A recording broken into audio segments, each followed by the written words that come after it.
Shalom, Jemaat GBT Wonorejo, dimanapun berada dan siapapun yang menonton video ini. Mari sama-sama kita mau menikmati hadirat Tuhan. Dan sebelum kita masuk lebih dalam lagi dalam hadirat Tuhan, mari kita satu dalam doa. Terima kasih Tuhan Yesus untuk kesempatan yang Tuhan beri. Kami bersyukur untuk waktu, untuk kesehatan, untuk kesempatan yang Tuhan beri.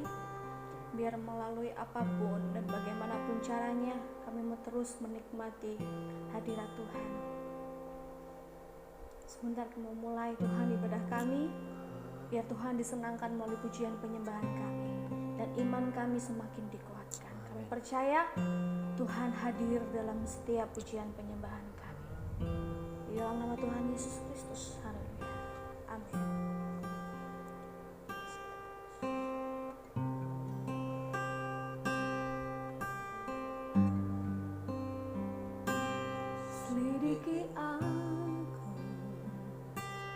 Lihat hatiku, apakah ku sungguh mengasihimu, Yesus, Kau yang maha tahu dan menilai hidupku. Tak ada yang tersembunyi bagimu. Selidiki lihat hatiku, apakah ku sungguh mengasihimu, Yesus, Kau yang maha tahu dan menilai hidupku. Tak ada yang tersembunyi bagimu. Telah kulihat kebaikan-Mu yang tak pernah habis di hidupku.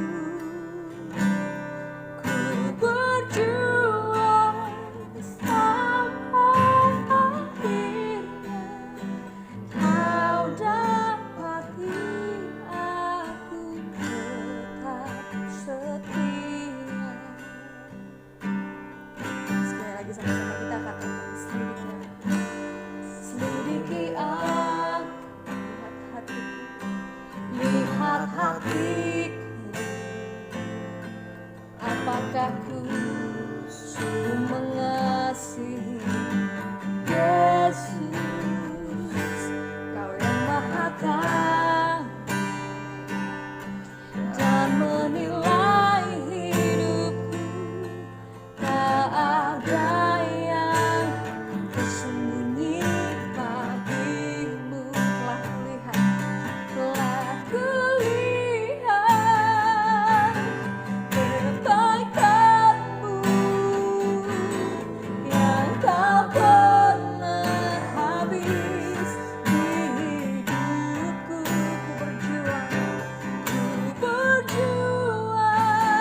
Terima kasih Tuhan Yesus, kami bersyukur.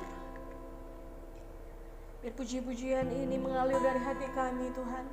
Selidiki hati kami. Engkau yang tahu hati kami. Kedalaman hati kami, hati yang rindu Tuhan untuk bersekutu dengan Engkau. Seperti lagu ini mengatakan kami berjuang sampai akhir. Biar Kau dapati kami tetap setia Tuhan. Sebab itu kami rindu Tuhan untuk diperbaiki oleh firman-Mu. Kami rindu kami diubah oleh firman-Mu. Sebentar sama-sama belajar firman Tuhan. Biar Roh Kudus yang berbicara kepada setiap umat-Mu pribadi lepas pribadi. Urapi setiap kami yang menonton. Terlebih urapi hamba-Mu yang tidak sempurna ini Tuhan. Biar Engkau sendiri yang berbicara dan kami rindu kami semua semakin diperbarui dari hari ke hari. Dan hidup kami boleh menyenangkan hati Tuhan. Pada yang siap untuk mendengarkan firman Tuhan, sama-sama kita katakan amin. Ya, puji nama Tuhan. Sebentar kita akan mendengar firman Tuhan. Tidak lama. Sebuah renungan firman Tuhan yang saya beri judul Menjadi Murni di Mata Tuhan. Ya, kita akan sama-sama belajar kebenaran firman Tuhan di dalam Matius pasal yang ke-8 ayat yang ke-23 sampai yang ke-27. Satu perikop yang terkenal, judulnya Angin Ribut Diredakan. Setiap kita pasti tahu betul kisah ini.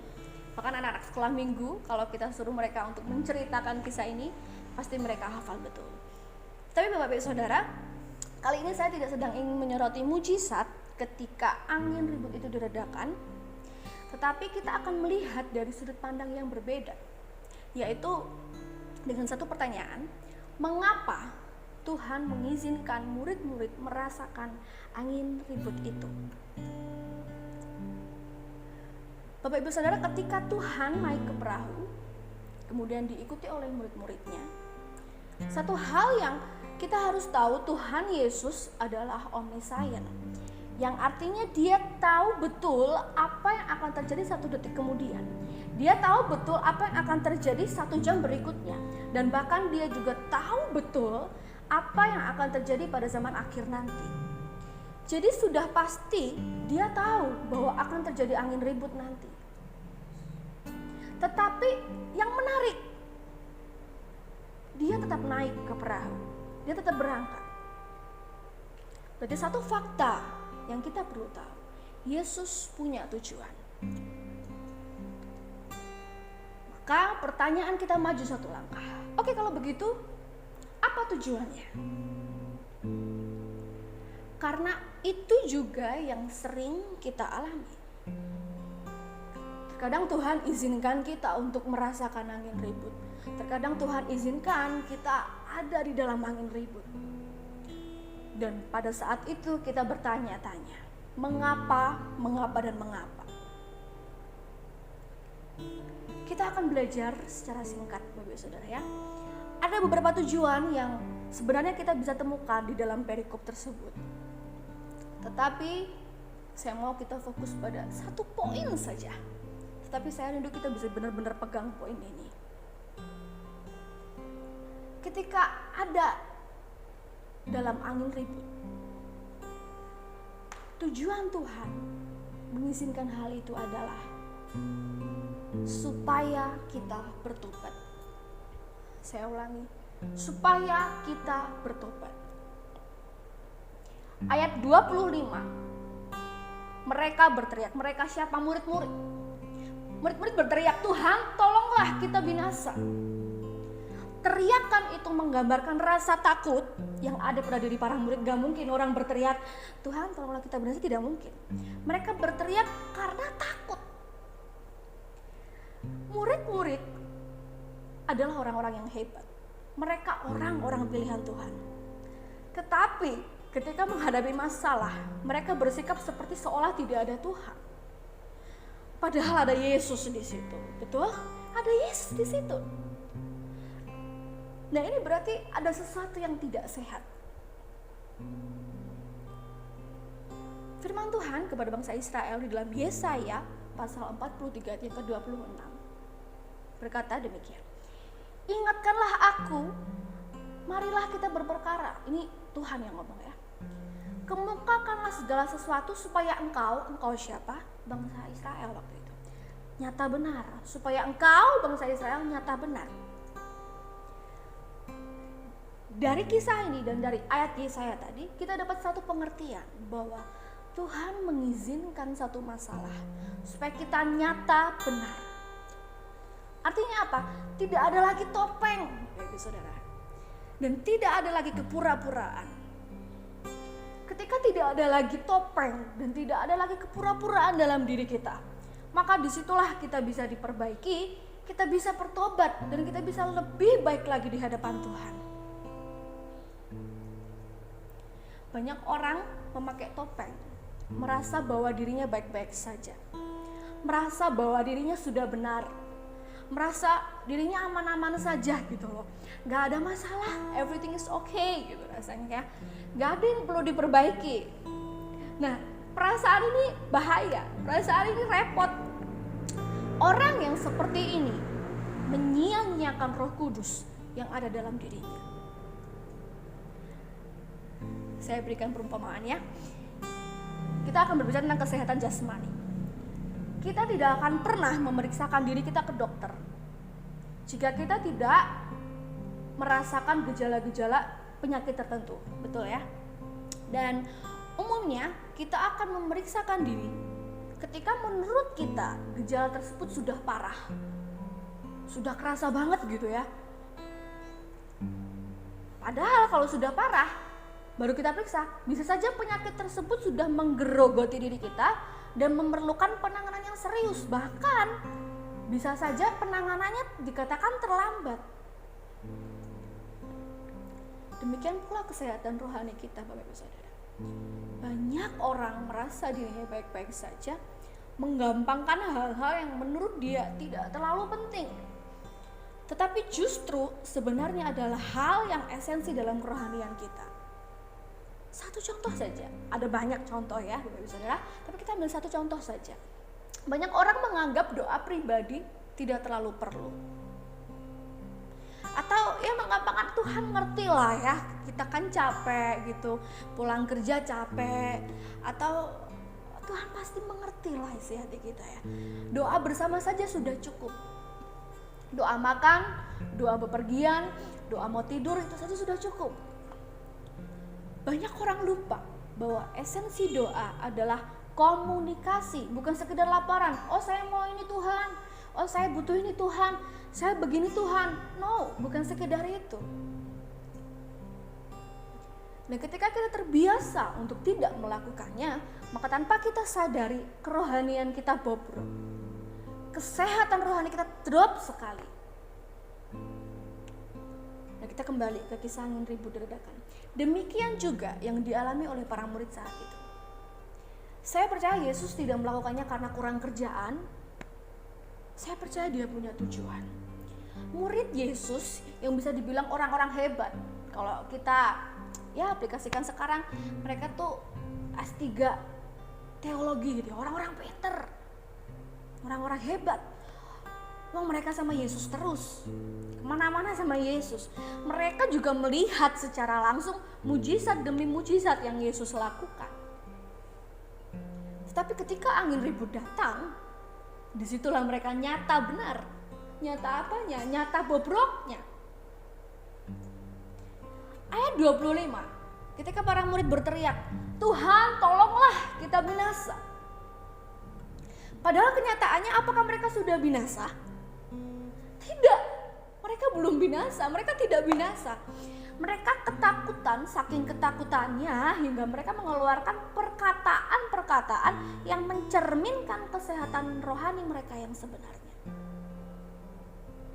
Makanya Yesus jawab di ayat yang ke-26, mengapa kamu takut, kamu yang kurang percaya? Ini Yesus ngomong ke para murid loh.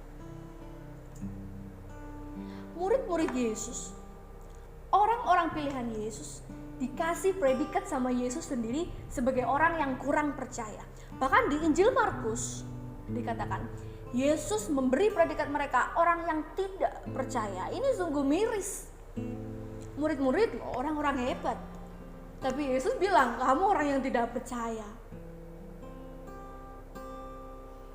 Oleh sebab itu Bapak Ibu Saudara, kalau murid-murid Yesus yang adalah orang-orang hebat, yang adalah orang-orang yang luar biasa dipilih oleh Yesus sendiri, mereka saja bisa bobrok kesehatan rohaninya, mereka saja bisa dikatakan orang yang tidak percaya, apalagi kita. Kita sangat rentan. Kesehatan rohani kita ini rentan. Makanya Tuhan izinkan ada masalah. Makanya Tuhan izinkan ekonomi kacaunya bukan main. Wah, sekarang semuanya naik harga ya. Makanya Tuhan izinkan aspek sosial berantakan. Bukan karena Tuhan jahat, no. Dia selalu baik. Dia selalu baik. Dan dia tidak pernah salah. Karena Tuhan mengasihi kita. Dia ingin rohani kita sehat. Dalam keadaan seperti inilah, dalam angin ributlah, dalam masalahlah, kerohanian kita nyata benar.